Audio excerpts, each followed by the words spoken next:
CUT special series में एक बार फिर से आपका स्वागत है। अडानी समूह द्वारा कमीशन किए गए भारत के पहले of grid green hydrogen pilot plant की क्षमता कितनी है?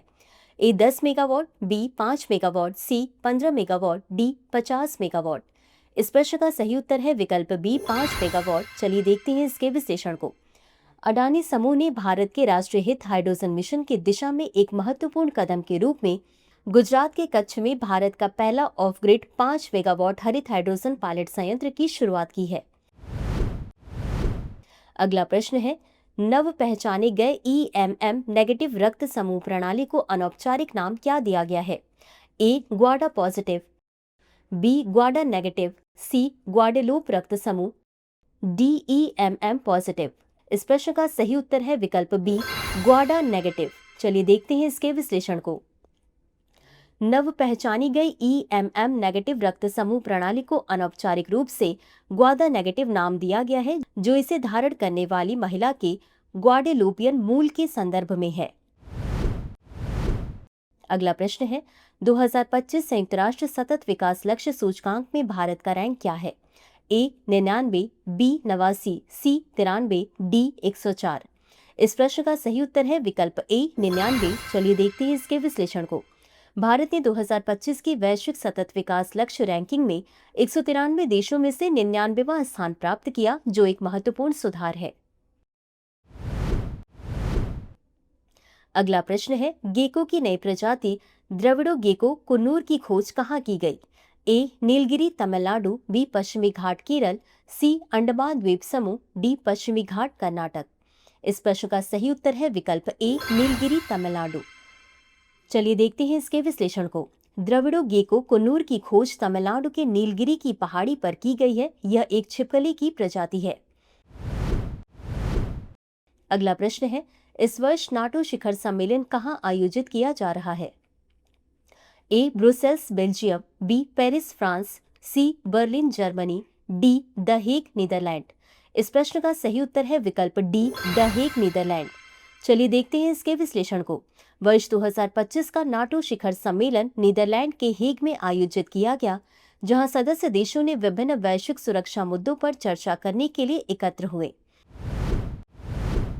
अगला प्रश्न है, अनंत पद्मनाभ मंदिर को दीपदान किस वर्ष किया गया था? ए 1200 ईस्वी, बी 1456 ईस्वी, सी 1600 ईस्वी, डी 1900 ईस्वी।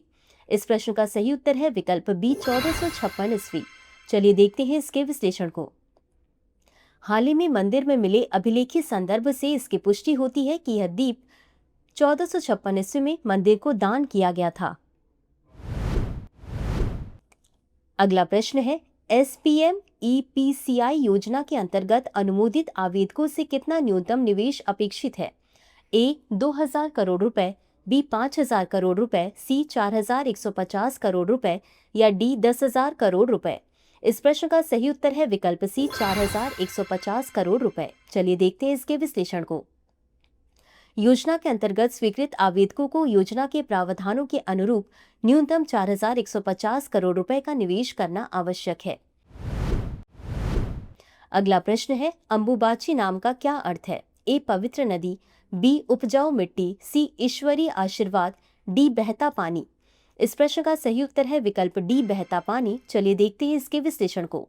अंबुबाची का अर्थ है बहता हुआ पानी, जो मानसून के मौसम और पृथ्वी की उर्वरता के साथ संबंध को दर्शाता है। यह इस त्योहार का केंद्रीय विषय भी है। अगला प्रश्न है, भारत की समुद्र तटरेखा अब अपनी पिछली लंबाई की तुलना में कितनी लंबी है? ए 10%, बी 30%, सी 50%, डी 100%। इस प्रश्न का सही उत्तर है विकल्प सी 50%। चलिए देखते हैं इसके विश्लेषण को।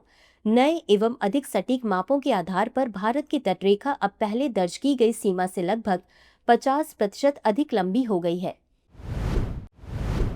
अगला प्रश्न है, टाइटन स्पेस ऑर्बिटल उड़ान की अवधि कितनी है? ए 10 घंटे, बी 12 घंटे, सी 5 घंटे, डी 7 घंटे। इस प्रश्न का सही उत्तर है विकल्प सी 5 घंटे। चलिए देखते हैं इसके विश्लेषण को। टाइटन स्पेस ऑर्बिटल उड़ान 5 घंटे तक चलेगी, जो वैज्ञानिक अनुसंधान और मानव अंतरिक्ष उड़ान के लिए एक परिवर्तनकारी वातावरण प्रदान करेगी।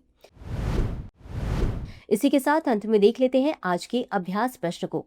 संयुक्त राष्ट्र द्वारा कूटनीति में महिलाओं का अंतर्राष्ट्रीय दिवस कब घोषित किया गया? ए 1 जून, बी 15 जून, सी 24 जून, डी 1 जुलाई।